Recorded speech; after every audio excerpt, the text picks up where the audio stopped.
आईने के सामने खड़ी होकर आशना तैयार हो रही थी। उसने मिनी ड्रेस पहन रखी थी।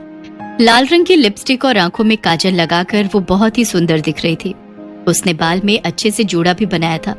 अपनी खूबसूरती को आईने में निहारते हुए वो गालों में पाउडर लगा रही थी। थोड़ा टचअप और कर लेती हो। शादी में जाना है तो मेकअप तो थोड़ा हैवी होना चाहिए ना, तभी तो लोगों की नजर दुल्हा दुल्हन के अलावा खुद पर भी पड़ेगी। कुछ देर बाद वो पूरी तरह तैयार हो गई, लेकिन उसे डियो नहीं मिल रहा था। उसने इधर उधर देखा लेकिन डियो नहीं दिखा। ओहो, अब ये डियो कहाँ चला गया? यहीं तो रहता है, रवि से पूछती हूँ। उसके बाद उसने ऊंची हील वाली सैंडल पहनी और खटखट करती हुई ड्राइंग रूम में आई, जहाँ उसका हस्बैंड रवि मोबाइल में गेम खेल रहा था। तुमने मेरा डियो देखा है क्या? लेकिन रवि मोबाइल गेम में इतना व्यस्त था कि उसने अपनी वाइफ की बात सुनी ही नहीं। एक दो बार आशना ने फिर से रवि से वही बात पूछी, लेकिन वो तो मोबाइल गेम में पूरी तरह घुसा हुआ था। ये देखकर आशना को गुस्सा आ गया और वो रवि के पास गई और उसके हाथ से उसका मोबाइल छीन लिया। अरे ये तुम क्या कर रही हो? ये बोलकर उसने जैसे ही अपनी पत्नी की ओर देखा, वो देखता ही रह गया। कुछ देर आशना भी उसे घूरते हुए देखती रही और फिर कहा, क्या बात है, तुम मुझे ऐसे घूर कर क्यों देख रहे हो? पहले तुमने मुझे कभी देखा नहीं है क्या? तुम ये पहनकर जा रही हो शादी में, इस मिनी स्कर्ट में? क्यों, कुछ खराबी है क्या इसमें? अरे नहीं, खराबी नहीं है, लेकिन तुम्हें पता है ना कि कितनी ठंड है बाहर। हर दिन न्यूज में ठंड के कहर की खबर छप रही है। अगर तुम ऐसी ड्रेस में जाओगी तो लोग क्या कहेंगे?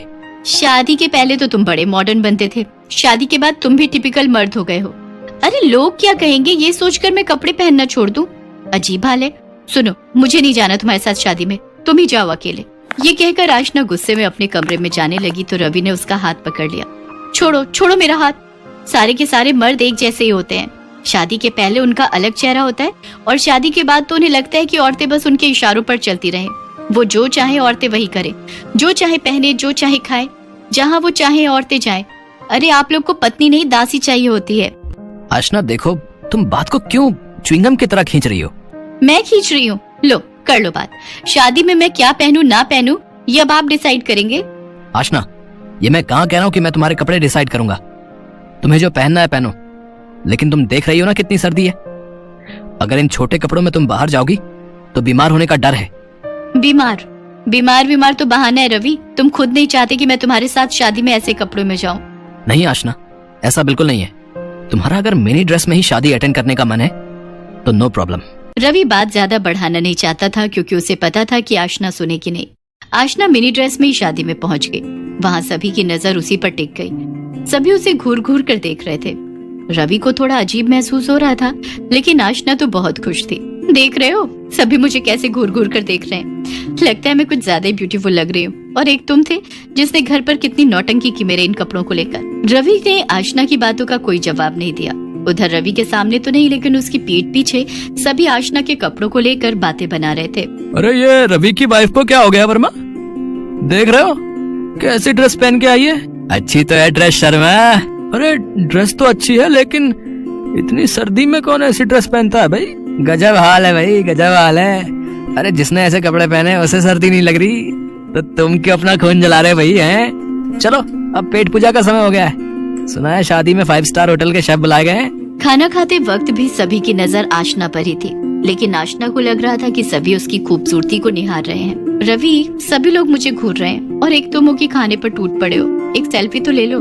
हाँ सेल्फी, हाँ रुको, मैं हाथ धोकर आता हूँ। रवि ने हाथ धोकर सेल्फी ली। जैसे जैसे रात बढ़ रही थी, सर्दी और भी ज्यादा बढ़ रही थी। सभी लोगों ने तो गर्म कपड़े पहन रखे थे, तो उन्हें कुछ खास फर्क नहीं पड़ता था, लेकिन आशना की हालत अब थोड़ी खराब हो रही थी। रवि, बहुत ठंड लग रही है, अब घर चलें? घर? शादी नहीं देखनी क्या तुम्हें? नहीं रवि, इतना पेशेंस नहीं है मुझ में। रवि और आशना अपनी कार से घर वापस लौट आए। अगले दिन की बात है। आशना ने रवि को कांपते हुए जगाया। रवि, रवि उठो ना। क्या हुआ आशना, तुम इस तरह कांप क्यों रही हो? रवि ने आशना के सिर पर हाथ रखा तो वो तवे की तरह गर्म था। आशना, तुम्हें तो तेज बुखार है। रवि ने अपनी बात भी खत्म नहीं की थी कि आशना ने कहा, रवि उल्टी आ रही है मुझे, वॉशरूम ले चलो मुझे। आशना को लगातार उल्टी तो हो ही रही थी, उसे दस्त भी लग गए थे। रवि, बहुत वीकनेस लग रही है, बहुत ही ज्यादा। ये कहकर आशना जमीन पर गिर पड़ी। उसे सांस लेने में भी अब दिक्कत हो रही थी। आशना, क्या हुआ तुम्हें? आंखें खोलो अपनी। आशना का शरीर ठंडा होता जा रहा था। उसकी हालत देखकर रवि बहुत डर गया और उसी समय उसे अपनी पीठ पर लाद कर नीचे ले गया और फिर कार से हॉस्पिटल। डॉक्टरों ने आशना का चेकअप किया तो इन्हें इमीडिएट एडमिट करिए, इनकी हालत बिल्कुल ठीक नहीं है। आशना को आईसीयू में एडमिट किया गया। उसे ऑक्सीजन सपोर्ट पर रखा गया क्योंकि वो ठीक से सांस नहीं ले पा रही थी। पूरी रात वो उसी तरह अस्पताल में रही। अगले दिन डॉक्टर साहब, आखिर आप लोग कुछ बोलते क्यों नहीं? अच्छी भली तो थी मेरी बीवी, अचानक से उसे ऑक्सीजन सपोर्ट पर क्यों रखा है आपने? कुछ चिंता की बात है क्या? हाँ, चिंता की बात तो है। उनका चेस्ट पूरी तरह से जाम हो गया है, सीवियर निमोनिया हो गया है उन्हें भयानक ठंड लगी है। हम दवाई से चेस्ट क्लियर करने की कोशिश कर रहे हैं। अगर उससे हो गया तो ठीक, नहीं तो हमें किसी और तरीके से चेस्ट का बलगम निकालना होगा। जब तक चेस्ट क्लियर नहीं होगा वो ठीक से सांस नहीं ले पाएंगी। डॉक्टर की बात को सुनकर रवि का चेहरा पीला पड़ गया। उसे कल रात की सारी बात याद आ गई। मैंने कितना मना किया था उसे, लेकिन उसने मेरी बात मानी ही नहीं। हे ईश्वर, आशना को ठीक कर दो। पूरी रात रवि आशना के लिए भगवान से प्रार्थना करता रहा, लेकिन अगले 2 दिन तक आशना की तबीयत में कोई सुधार नहीं आया। और तीसरे दिन की बात है, रात का समय था। रवि अस्पताल के बाहर बैठा हुआ था, उसे नींद आ रही थी। तभी एक डॉक्टर उसके पास आए और उन्होंने कहा, आई एम सॉरी, हम आपकी पत्नी को नहीं बचा सके। डॉक्टर की ये बात सुनकर रवि की आंखों के आगे अंधेरा छा गया। वो भागा भागा आईसीयू में गया और वहां जाकर उसकी सांसें थम सी गईं। सफेद कपड़ों में लिपटी उसकी आशना शांत सी लेटी हुई थी। आशना, आशना, तो मुझे ऐसे छोड़कर नहीं जा सकती, नहीं जा सकती। कैसे जीऊंगा मैं तेरे बिना, कैसे? प्लीज आशना, उठ जाओ, उठ जाओ मेरी खातिर, प्लीज प्लीज प्लीज उठ जाओ। मुझे इस तरह इस सफर में अकेला छोड़कर मत जाओ। आप इस तरह चिल्ला क्यों रहे हैं? डॉक्टर, मेरी पत्नी मर गई। ये आप क्या कह रहे हैं? आपकी पत्नी अब खतरे से बाहर है, यही कहने तो मैं आया हूं। आप उनसे मिल सकते हैं। रवि को अपने कानों पर विश्वास नहीं हो रहा था।